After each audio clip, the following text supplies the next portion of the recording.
Salut à tous fans de comics, c'est Azura. Aujourd'hui, je vais vous faire découvrir ou redécouvrir le comics Scott Pilgrim. Commençons d'abord par une rapide présentation.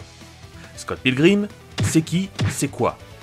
Scott Pilgrim, c'est une série de comics en 6 volumes, sortie entre 2004 et 2010, sur l'histoire d'un jeune homme appelé, je vous laisse deviner, Scott Pilgrim, qui va tomber amoureux d'une jeune fille très mystérieuse. Un comics créé et dessiné par une seule personne, qui n'est autre que Brian Lee O'Malley.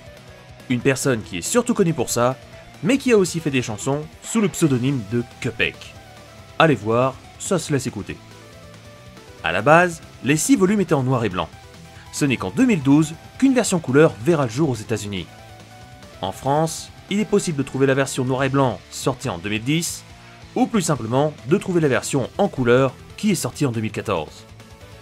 Côté média, Scott Pilgrim a aussi été adapté en jeu vidéo. Un beat'em up bien sympa, dispo sur Uplay, Nintendo et sur le PS Store, mais pas sur Steam malheureusement. Il y a eu aussi un film nommé Scott Pilgrim vs The World, sorti en 2010, réalisé par Edgar Wright.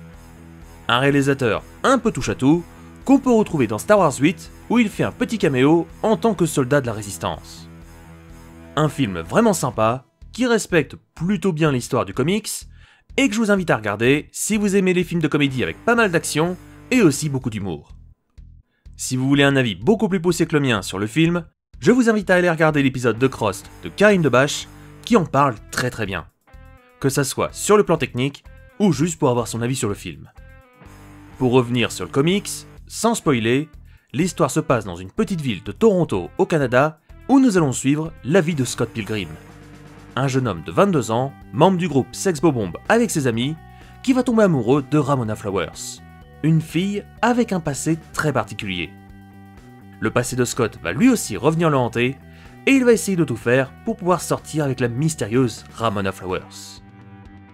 Un comics qui adore faire des références à d'autres comics, comme les X-Men, et qui est truffé de références aux jeux vidéo, comme Sonic, Mario ou même Dragon Quest pour les plus observateurs. Le comics aime bien aussi citer des noms de vrais bâtiments qui ont existé, comme le Rockit, qui était vraiment une petite salle pour des groupes de musique amateurs, ou encore le Sonic Boom, rien à voir avec la mascotte de Sega, qui est un magasin qui vend et qui rachète des CD. Le style graphique, un peu cartoon, peut peut-être en rebuter plus d'un. Moi perso, ça ne m'a pas gêné du tout, mais je vous invite quand même à lui laisser une chance. Après quelques minutes de lecture, vous allez complètement oublier le style graphique, et vous serez absorbé par l'histoire, parfois touchante, souvent gaguesque, de ce jeune Scott Pilgrim. Si je devais noter le comic sur 10, je pense qu'il serait vraiment pas loin du 10. Pour moi, c'est un gros coup de cœur, et je vous invite à lire l'histoire de Scott Pilgrim. J'espère que cette découverte, ou redécouverte sur le comics Scott Pilgrim, vous aura plu, ou vous aura fait découvrir ce comics.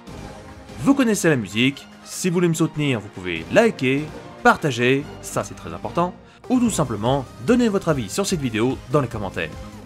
Quant à moi, je vous laisse, et je vous dis à la prochaine. Salut les comicsvores.